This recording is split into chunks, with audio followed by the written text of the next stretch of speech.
Hey everyone, welcome back to another episode of Red Donkey Projections. I'm Eric, and we have Lucas as always. Hey everyone. This is our final prediction before the Iowa and New Hampshire primaries. These are two of the first and very big primaries for the Republican candidates. And so far, the ones that have remained are Donald Trump, Nikki Haley, Ramaswamy, and DeSantis. We're going to be doing a pretty deep dive into both these states and giving our prediction as to what's going to go down on these primary days. Indeed, we are. It's been a while since we've been back, but we are happy to be back. And can you believe it? We made it through one full election cycle. It's been 4 years since we started our channel predicting the 2020 presidential election. And here we are doing the 2024 Republican primary, which, if you stayed here for a while, you know that we actually made a video of a hypothetical 2024 primary in 2020. So take a look at that. With that being said, let's get right into it. So we're going to be starting with the state of Iowa. It's the state that's first in the primary cycle, and it's as of uploading this video, it's going to be very soon after we make this prediction. So there's a few things to consider here. Between the two states, Iowa and New Hampshire, I guess you can kind of say Iowa's the more straightforward one. You can kind of just tell by the poll Lucas just pulled up. You don't really even have to look at the numbers. Um, there's a pretty big range between Trump and Haley, but he'll talk more about the polling. The really big things to consider here is weather and how that affects the voter turnout and like enthusiasm. So you may have heard, you may have not heard, but Iowa's going to be facing a really rough winter storm during the time that polls open for the primaries. And that's going to, obviously throw off a lot of people and disrupt their plans of voting because they consider either going out or not, and if they weigh that between their safety and voting, that is going to take a big toll on those people.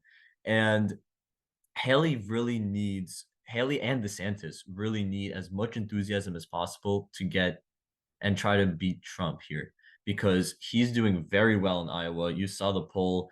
It's not really contested, so they really need every vote. So if those votes are being compromised due to weather, it's not going to really look good for them, and it's just going to give a bigger margin for Donald Trump. Right, and I pulled up a Kornacki tweet recently from a poll that came out that I'll be talking about. Kind of discussing the issue here is that the enthusiasm for Haley is pretty low. Only 39% are enthusiastic. The big question that everyone I think is asking is, does this low enthusiasm therefore mean that less people are going to be more willing to vote in such hard weather conditions? And that's something that we're going to keep in mind for sure. A couple other things about the state, just to mention. This is obviously a much more evangelical state compared to the state of New Hampshire, which we'll be discussing next, and that should play pretty well to Ron DeSantis's base, I would assume.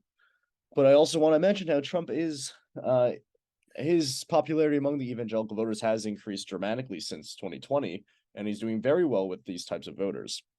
Now, looking at the Seltzer poll itself, I pulled up the results here. It's from the Des Moines Register. Seltzer is an extremely well-known polling source, even though sometimes we've doubted their conclusions, such as in 2020, they ended up being like very much on the dot. As I pulled up from 538, they're one of the few sources that have earned an A+ rating from 538. You look at the past results in Iowa, they're golden. They're very, very few points off. So I really do think that this poll is going to be pretty accurate. And it's kind of confirmed what we've been thinking in the past before about what's going to happen. So Donald Trump, 48% is a massive margin. I was actually pretty surprised to see Nikki Haley in second because Ron DeSantis has poured in like so many resources in this state. He did his 99 state tour. He did all these other things in the state. He's put in all his money and resources into the state of Iowa, whereas Nikki Haley really hasn't. So it was interesting to see that he was indeed leading in this state. Now, I will say though, going off of this poll, we do have to consider other factors such as the weather, as we said. How much will enthusiasm play a role in this? And that's a question that I think many people are asking. And that's why we're going to deviate a little bit from these polling results and give a slightly different prediction of what we think is going to happen, but it's pretty in line with what Seltzer was saying. So our results, we decided that we're going to go 19 delegates to Donald Trump, which equals about 47.5% of the vote. Nikki Haley, we're going to put in third, actually, with 20% of the vote. Ron DeSantis will give 25% of the vote. And then Vivek Ramaswamy, we're going to give 7.5% of the vote. So we think Vivek's probably going to split Donald Trump's vote as that more conservative Trumpy figure. We ended up deciding on Ron DeSantis in second place, given the number of resources he's poured into this and the lack of enthusiasm and favorability on Haley's part from New Hampshire, from Iowa voters. So we think that he's going to actually pull up slightly ahead. We went back and forth on how much ahead we thought he might be. You know, we were thinking maybe they tie for second, maybe Haley finishes in second, but this is what we're going to rest on based on what we're seeing so far. So that is our Iowa prediction. Heading now to New Hampshire, I'll start off by talking about, there's a couple things to note that are very, very important about New Hampshire. The first being that there's no competitive Democratic primary in that state. You know, Joe Biden is actually not on the ballot. They're running a writing campaign for him, but he's pretty much going to win that, and there's no delegates tied to it. So keeping that in mind, that might push more Democrats to come vote in the Republican primary. Perhaps they change registration. Plus, their primary, I believe independents can also vote in the Republican primary as well. Given that there is a very competitive Republican primary, we could see more of those types of voters going there. So something very important to note about Haley in the state is she's pouring these resources in because she knows that she can make a huge impact here. Specifically, that is because her the base here matches very much the bases that she does pretty well with, that college-educated, more moderate type of voter. And I noted it down here in this article, specifically, these are much more moderate voters in New Hampshire compared to the staunchy partisan voters in Iowa. And this makes sense given that New Hampshire's in the northeast, you know, it's a very moderate state, has a moderate governor, and in general, the politics there are much more centrist. And that's going to benefit Nikki Haley because we've seen that Nikki Haley does better with those independent voters. She's kind of seen by Republican primary voters as being that anti-Trump figure. So we're keeping that in mind, knowing that maybe she does quite well here simply because she has that support from those independent and moderate voters. And keeping that all in mind, I'm going to pass it over to Eric now, discussing other important factors to consider in this state as well. So yeah, I just want to talk about two more big things to think about. And Lucas actually kind of touched about the governor point. Chris Sununu is a very big voice in the state of New Hampshire. Extremely popular governor, very well liked. He's been winning multiple elections back to back in the state in crazy margins that we don't see in any other type of election in New Hampshire, whether state, federal, doesn't matter.